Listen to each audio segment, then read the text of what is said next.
Ya, Assalamualaikum warahmatullahi wabarakatuh. Kita ketemu kembali dalam mata kuliah Hukum Agraria.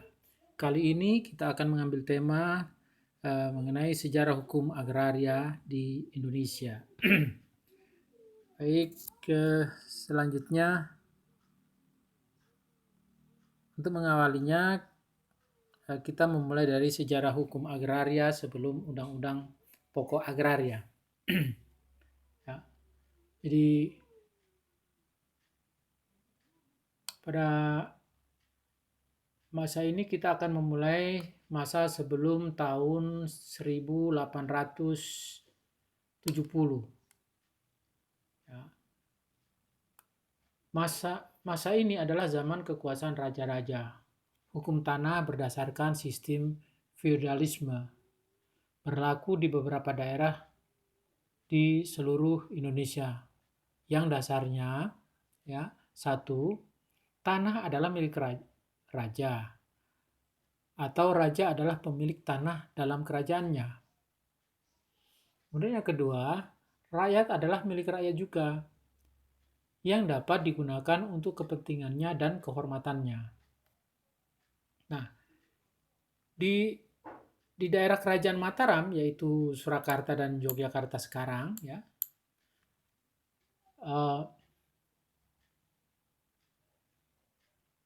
daerah-daerah ya, di daerah kerajaan Mataram yaitu Surakarta dan Yogyakarta sekarang itu serta daerah-daerah sekelilingnya, ya, dulu dinyatakan bahwa tanah adalah kepunyaan sultan dan sunan, ya, kagungan dalam. Jadi sunan itu artinya sultan di Surakarta, di Solo. Nah, rakyat hanya sebagai pemaru, ya, atau delbower, dan berhak meminjam, gitu. Nah, tanah kepunyaan raja itu diberikan kepada pegawai-pegawai yang dipercaya yang menyerahkan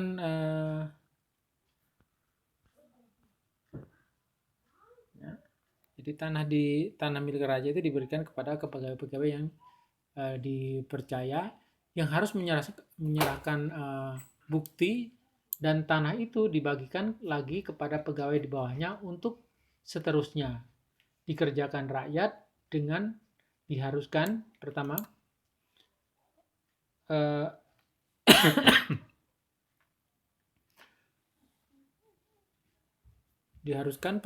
menyerahkan separuh hasilnya. Sebagai kebiasaan raja uang ditaklukkan harus mengantarkan upeti yang dalam bahasa Jawa terkenal dengan sebut bulu bekti. Bulu artinya hasil, ulu itu, ya. Bekti artinya bakti. Bulu bekti artinya bakti berupa hasil bumi yang biasanya diteruskan, ya, atau mengantarkan upeti berupa buah-buah lezat, barang bahan yang sudah jadi, bahan-bahan kayu yang masih gelondongan dan yang sudah menjadi arang. Kebiasaan raja yang takluk yang harus mengantar upeti itu menyerahkan beban kepada rakyatnya. B, harus bekerja, yang kedua, ya, harus bekerja untuk raja dengan percuma-cuma sebagai kewajiban yang harus dipenuhi sebagai tanda baktinya kepada raja. Hal ini kemudian oleh pemerintah Hindia Belanda disahkan sebagai kewajiban rakyat yang harus dilanjutkan dengan diatur oleh undang-undang dan lain-lain macam kewajiban lagi yang merupakan beban rakyat kepada raja atau kaki tangannya.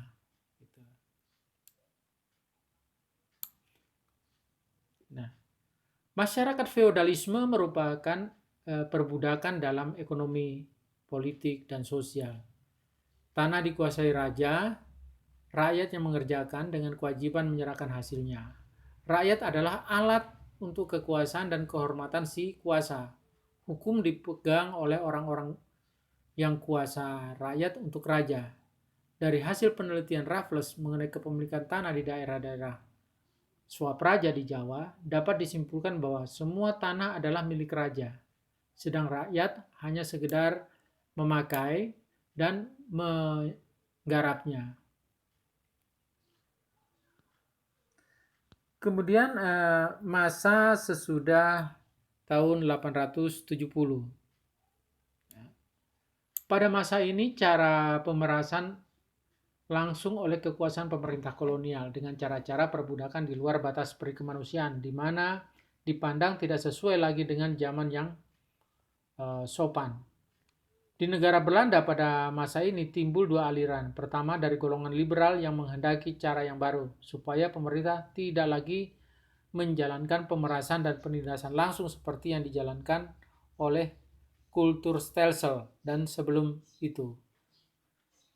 Supaya nantinya diserahkan saja pekerjaan itu kepada orang atau pemodal, orang partikelir.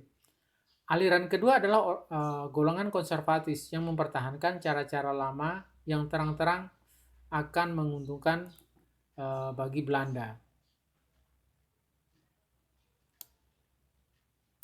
Rencananya, Kulturwet Fransen van de Putte atau Menteri Jajahan pada tahun 1866 untuk mengubah hukum agraria di Indonesia, tapi tidak diterima oleh parlemen. Pengertian tentang soal hukum tanah serta hak-hak rakyat atasnya sangat sedikit. Ya. Juga kemudian aturan yang terbit pada tahun 1854 tentang tanah sangat tidak berdasar pada pengertian yang dalam. Rencananya Van de Putte ialah agar semua tanah yang berupa tanah belukar dijual saja kepada orang-orang partikelir untuk mendapatkan uang dan juga untuk diusahakan sebaik-baiknya. Pemerintah akan mendapat keuntungan juga dari hasil pengusahaan itu, sedang rakyat Indonesia diberi hak agraris eigendom atas tanahnya. Nah, baru pada tahun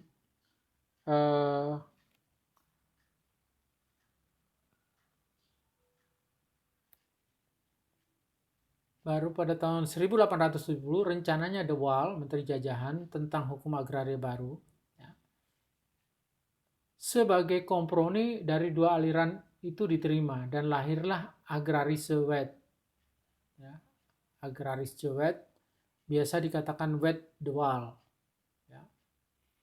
Pada 9 April 1987 dan kemudian lahir Agraris Besluit. Ya.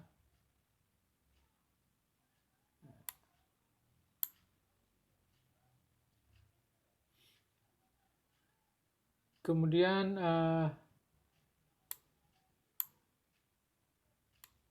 kita memulai pada sejarah hukum kolonial.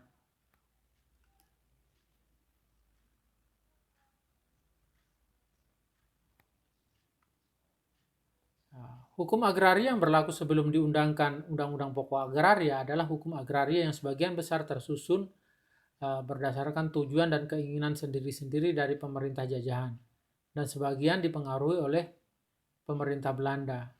Sehingga ketentuan hukum agraria yang ada dan berlaku di Indonesia sebelum Undang-Undang Pokok Agraria dihasilkan oleh bangsa sendiri masih bersifat hukum agraria kolonial yang sangat merugikan bagi kepentingan bangsa Indonesia. Dari segi masa berlakunya, hukum agraria Indonesia dibagi menjadi dua. Satu, hukum agraria kolonial. Hukum agraria ini berlaku sebelum Indonesia merdeka, bahkan berlaku sebelum diundangkannya Undang-Undang Pokok Agraria atau UUPA pada 24 September 1960. Nah, kemudian hukum agraria nasional. Hukum agraria ini berlaku setelah diundangkannya Undang-Undang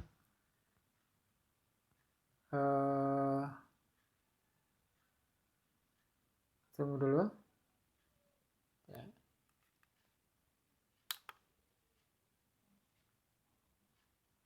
agraria kolonial.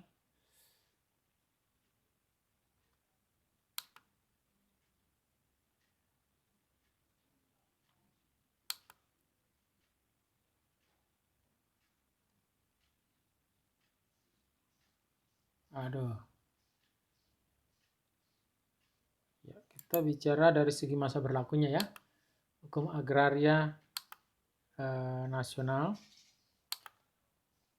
dan hukum agraria kolonial. Jadi, nah hukum agraria nasional tadi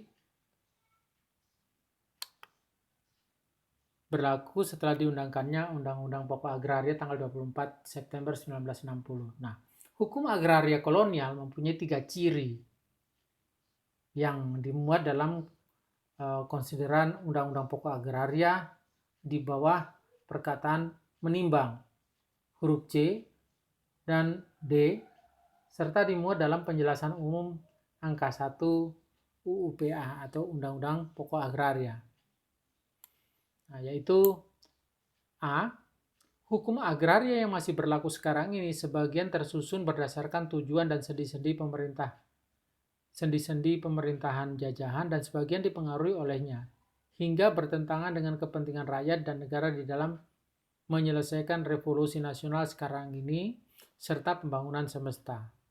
Yang B. Hukum agraria tersebut mempunyai sifat dualisme yang dengan berlakunya hukum adat di samping hukum agraria yang didasarkan atas hukum barat. Bagi rakyat asli, hukum agraria penjajahan itu tidak menjamin kepastian hukum. Ya.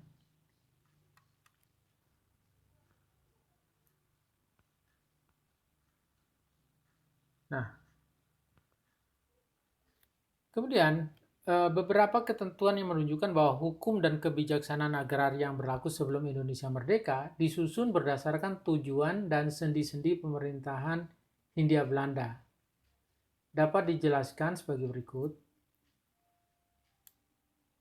Pada masa terbentuknya VOC, Verenigde Oost-Indische Company, antara tahun 1602 sampai dengan tahun 1799.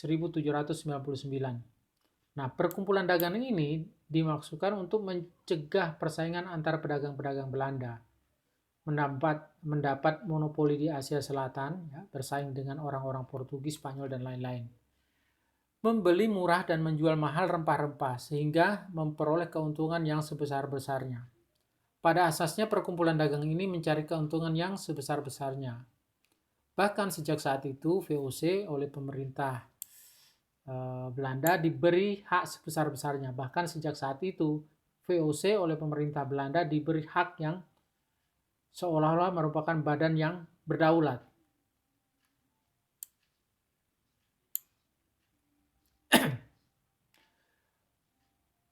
Menurut Oktroy, ya, sebuah aturan pada zaman itu, tanggal 26 Maret 1602 atas nama pemerintah Belanda, VOC diberi hak untuk A. Mengadakan perjanjian-perjanjian dengan negara-negara dan raja-raja Asia. B. Mempunyai dan memelihara tentara. C. Mempunyai hak untuk mencetak dan mengeluarkan uang sendiri. D. Mempunyai hak untuk mengangkat seorang gubernur. E. Mempunyai hak untuk mengangkat pegawai-pegawai tinggi lainnya. VOC akan mengadakan hukum secara barat di daerah-daerah yang dikuasainya dan hal ini tidak memperdulikan hak-hak tanah yang dipegang oleh rakyat dan raja-raja Indonesia.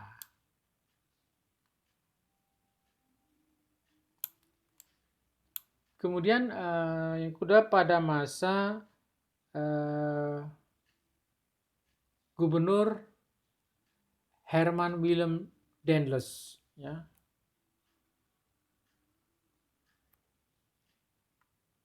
Pada tanggal 1 Januari 1800, daerah dan hutang VOC diserahkan kepada Bataafse Republik. Sejak saat itu berarti pindahnya lingkungan perdagangan ke suasana pemerintahan.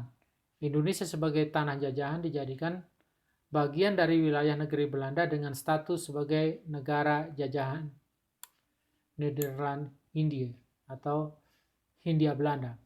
Gubernur Jenderal pertama yang mewakili Raja Belanda untuk untuk menjalankan pemerintahan di negara jajahan adalah Herman Willem Daendels yang dikirim Napoleon Bonaparte dengan tugas utama dalam bidang kemiliteran, yaitu mempertahankan kedudukan Belanda dari serangan Inggris. Pada masa pemerintahan Daendels dikeluarkan suatu kebijakan yang benar-benar langsung menyangkut penguasaan atas tanah oleh bangsa lain di bumi Indonesia.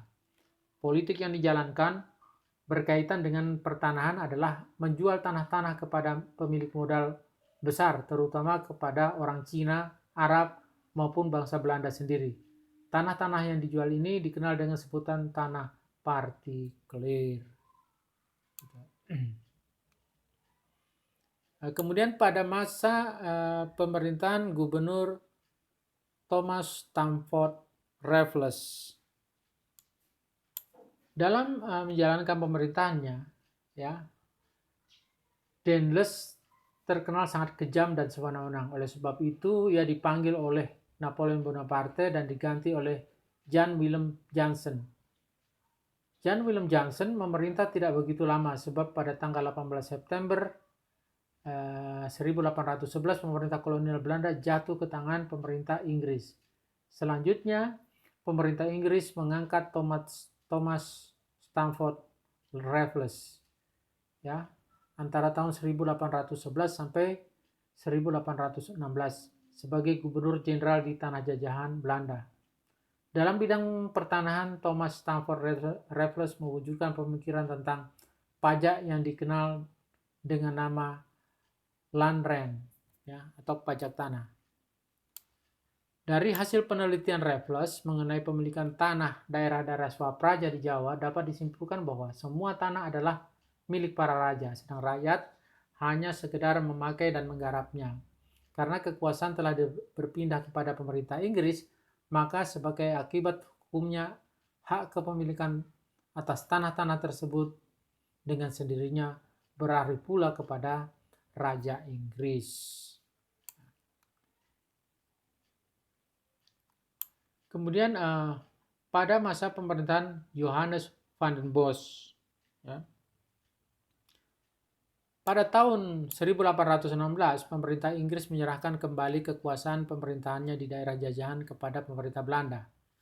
Di bawah pemerintahan Johannes van den Bosch pada tahun 1830 diadakan sistem tanam paksa atau kulturstelsel yang merupakan politik pertanahan yang sangat menindas rakyat. Dalam sistem tanam paksa ini, petani dipaksa untuk menanam suatu jenis tanaman tertentu yang langsung maupun tidak langsung dibutuhkan oleh pasar internasional pada waktu itu. Hasil pertanian tersebut diserahkan kepada pemerintah kolonial tanpa mendapatkan imbalan apapun. Sedangkan bagi rakyat yang tidak mempunyai tanah pertanian wajib menyerahkan tenaganya, yaitu 1/5 bagian dari masa kerjanya atau 66 hari dalam 1 tahunnya. Sistem tanam paksa ini jelas akibatnya membuat sengsara bagi rakyat Indonesia. Kemudian pada masa berlakunya Agrarische Wet Stadblad, ya, 1870 nomor 55. Ya, dalam perjalanan sejarah pemerintah Hindia Belanda di Indonesia terdapat dualisme hukum yang menyangkut hukum agraria barat dan di pihak lain berlaku hukum agraria adat. Akhirnya sistem tanam paksa yang merupakan pelaksanaan politik kolonial yang konservatif dihapuskan dan dimulailah sistem liberal. Politik liberal adalah kebalikannya dari politik konservatif. Prinsip politik liberal adalah prinsip tidak ada campur tangan pemerintah di bidang usaha. Swasta diberi hak untuk mengembangkan usaha dan modalnya di Indonesia. Hal ini disebabkan karena semakin tajam kritik yang dialamatkan kepada pemerintah Belanda karena kebijakan politik agraria yang mendorong dikeluarkannya kebijakan kedua yang disebut sebagai Agrarische Wet, ya, yang dimuat dalam Stadblad. Stadblad ini maksudnya lembaran negara ya kalau sekarang. Stadblad 1870 nomor 55. Politik pertanahan kolonial dituangkan dalam Agrarische Wet. Agrarische Wet merupakan hasil dari rancangan wet atau undang-undang yang diajukan oleh Menteri Jajahan De Waal. Ya.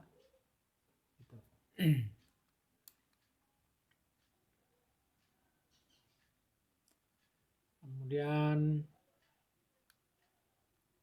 pada masa berlakunya Agrarische Besluit Stadblad 1870 nomor 118. Ya.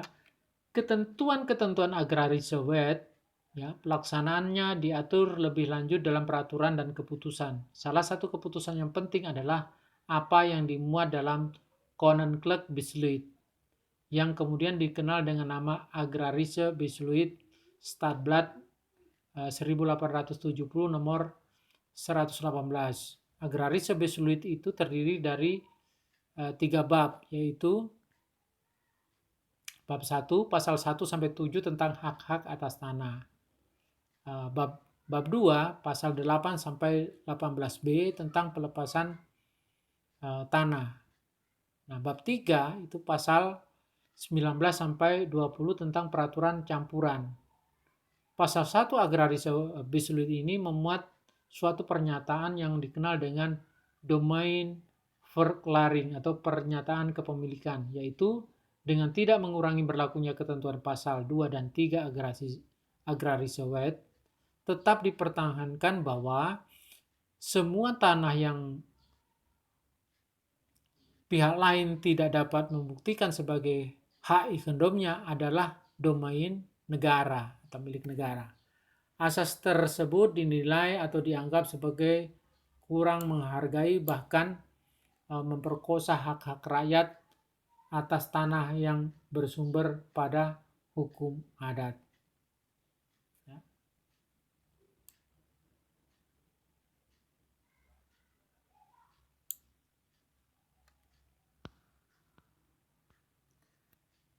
Jadi itulah yang bisa saya sampaikan pada kesempatan ini, ya, sekilas tentang sejarah hukum agraria. Demikian kami akhiri dengan akhir kata, wassalamualaikum warahmatullahi wabarakatuh.